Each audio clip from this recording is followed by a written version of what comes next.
Bienvenue une fois de plus sur notre plateau de vitamine B et nous avons le plaisir d'accueillir encore une fois notre frère Pierre Chance pour traiter le thème de la peur.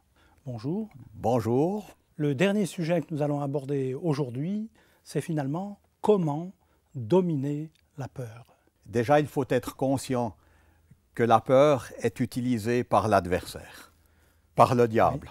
Oui, qui ne Je n'aime pas. pas beaucoup parler de lui, mais voilà.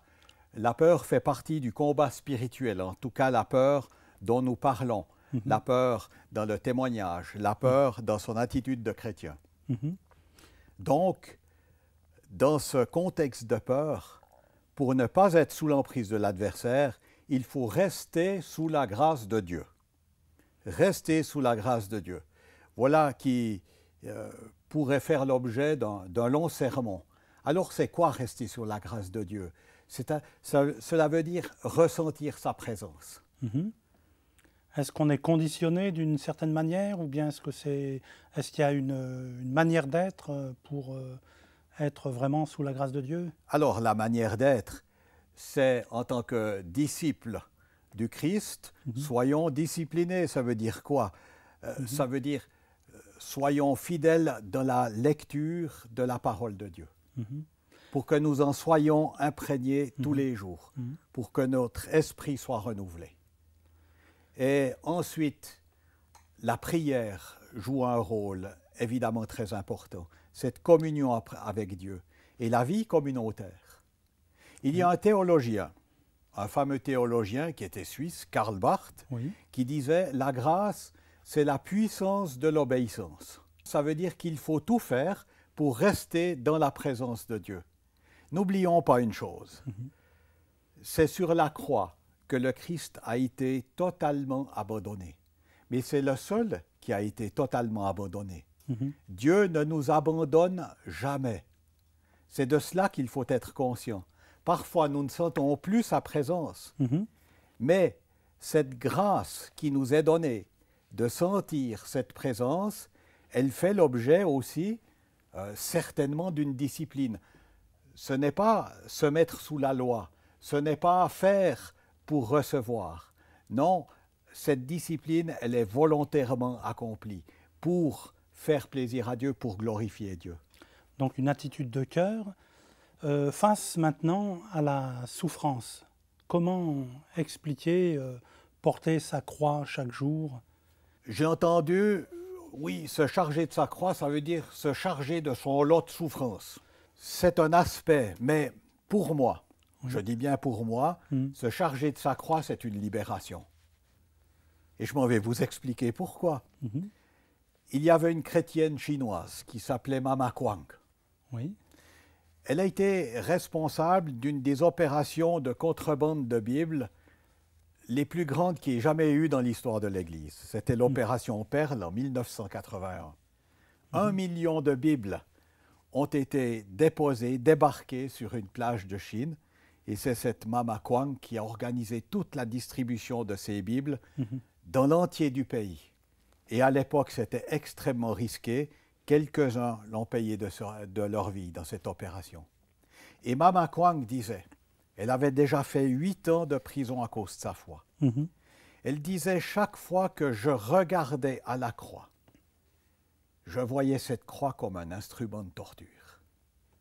Mais le jour où je me suis chargé de ma croix, j'ai reçu la paix et je n'ai plus eu peur. Se charger de sa croix, cela veut dire qu'on fait don de sa personne au Seigneur. Parce que lorsqu'on est en route, en marche comme témoin du Christ, on sait qu'il y aura de l'opposition d'une manière ou d'une autre, que ce soit en Suisse, en France ou sous d'autres cieux en Algérie, il y a de l'opposition. Mais il ne faut pas avoir peur. On fait le don de sa personne. Mais c'est l'Esprit qui nous aide à le faire. On ne le fait pas tout seul. Un acte de volonté, en quelque sorte, mais il faut le faire dans la dépendance de Dieu. C'est un acte d'amour, plus que de volonté, parce qu'on aime le Seigneur. Et on aime le Seigneur parce qu'il s'est révélé à nous, par son Esprit. Quand le cœur y est, tout suit, quoi. Quand le cœur y est, exactement. Comment se conditionner pour agir sans crainte. Se préparer pour cela, c'est, si vous voulez, d'expérimenter l'amour de Dieu chaque jour. C'est surtout d'être en marche. C'est lorsqu'on est en marche qu'on voit l'amour de Dieu à l'œuvre, qu'on voit un Dieu qui agit pour nous, qui nous demande de faire ce qui est possible et qui lui fait l'impossible. Et c'est en marche que Dieu se manifeste. Si nous dormons, si nous ne faisons rien, il n'aura aucune raison de se manifester. Mais enfin, là, j'entre dans des considérations qui ne sont peut-être pas tout à fait justes, parce que Dieu reste toujours à nos côtés. Mais tenir et rester fidèle, j'avais vécu une chose, une fois en Union soviétique. Oui. On avait dû apporter des Bibles en contrebande à un pasteur à Moscou qui s'appelait Anatoly Vlasov. Nous étions sur le point de partir, on avait livré les Bibles. Et puis de cet homme de Dieu, je me suis dit, mais j'aimerais bien qu'avant de partir, parce que le voyage était pénible. L'Union soviétique était tellement surveillée, c'était pénible de voyager là-bas. Et on attendait qu'il nous donne un verset biblique. Et tout à coup, il nous dit, sois fidèle jusqu'à la mort. Et la deuxième partie, et je te donnerai la couronne de vie. Mais enfin, moi, je m'attendais à un verset un petit peu plus encourageant. Il nous a donné des documents avant que nous partions, des documents confidentiels qu'on devait rapporter en Occident. Oui. Et il nous a dit surtout, si on les découvre, ne me dénoncez pas. Et on arrive à la douane, Union soviétique, Finlande, c'était au nord. Et à ce poste de douane, les Russes nous ont tout démonté.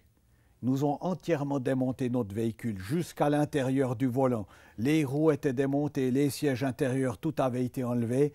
Ils cherchaient. Et après c'était presque 3 heures de temps. Je commençais à m'en faire, à devenir inquiet. Il y avait des chiens policiers qui étaient là. Le chef des douaniers avait nos passeports dans sa poche. Et à un moment donné, j'étais sur le point de dire, mais Seigneur, ça suffit maintenant. OK, je m'en vais vous dire, on a des documents confidentiels. Et au moment où ces paroles me venaient à l'esprit, je ne pense pas que je l'aurais fait, mais où ces paroles me venaient à l'esprit, tout à coup, le verset que Anatoly m'a donné, « Sois fidèle ». Ça agit comme de la dynamite dans mon esprit. À ce moment-là, j'ai reçu une force intérieure qui m'aurait permis d'aller probablement jusqu'au bout. Et finalement, eh bien, on nous a laissé sortir, on nous a laissé passer la frontière.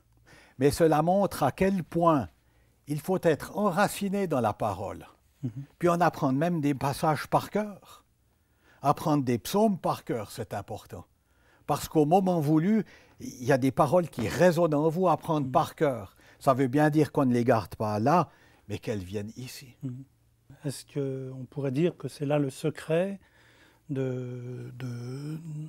pour pouvoir vraiment agir sans crainte dans toutes les situations? Pour agir sans crainte, il y a là une recette, si je puis dire. L'amour parfait bannit la crainte. Lorsqu'on aime, lorsqu'on voit son face-à-face avec les yeux de Dieu, on ne voit pas un ennemi, on ne voit pas quelqu'un de soupçonneux, on voit une créature, un homme, une femme que Dieu aime. L'amour parfait bannit la crainte.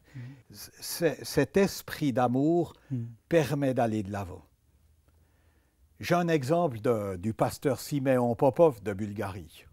Et il a raconté cette histoire qu'un jour, il devait baptiser un groupe de personnes, des nouveaux, des chrétiens qui s'étaient convertis et qui avaient demandé le baptême. Or, le baptême, à cette époque, était interdit par les communistes. Et Simeon avait été informé que la police était informée de cette réunion de baptême qui aurait lieu le lendemain au bord d'une rivière. Et il avait donné une petite introduction biblique lorsqu'il a vu un bonhomme qui était caché derrière un arbre. Il s'est dit, bon, ben, c'est un gars de la police secrète qui est venu pour nous espionner. Peut-être sont-ils plusieurs là.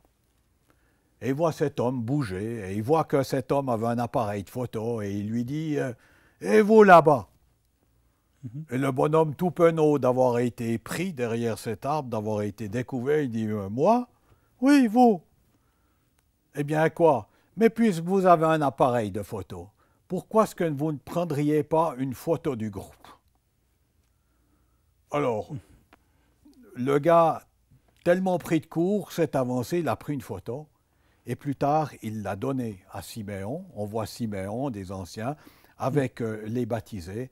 En somme, il avait devancé la situation, quoi.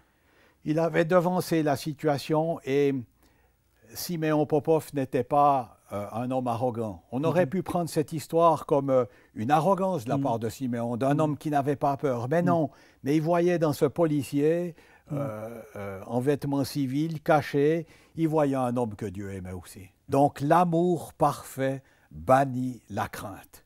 Et je crois que c'est ça la clé de tout.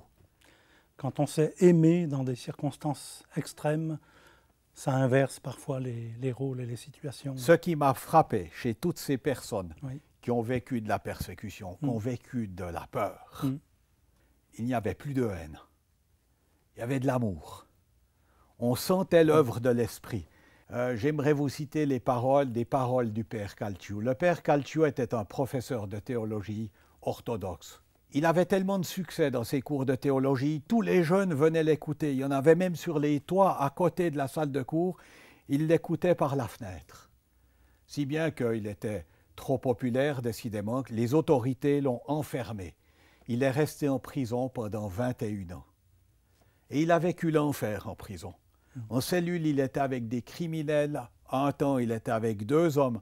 L'un avait tué sa mère et l'autre était un assassin. Il a vécu donc la peur de très près. Et un jour, en 1986, j'ai pu l'inviter en Suisse. Et pour enregistrer son témoignage, nous sommes allés dans une télévision chrétienne qui l'ont enregistré et à la fin de l'enregistrement, il a conclu par des paroles que j'aimerais vous lire maintenant. Des paroles qu'il a dites en français dans la puissance de l'Esprit.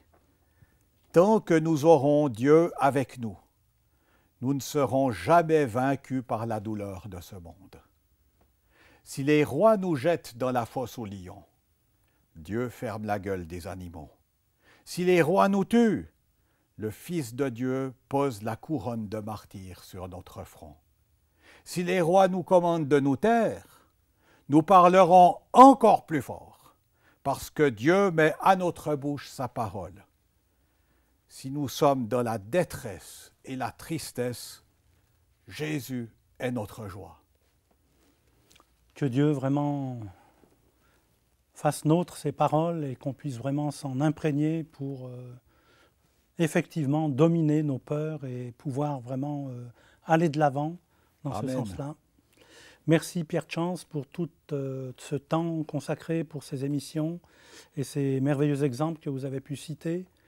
On espère que nos téléspectateurs seront vraiment encouragés et pourront aller de l'avant dans le sens de dominer les peurs qui sont les nôtres.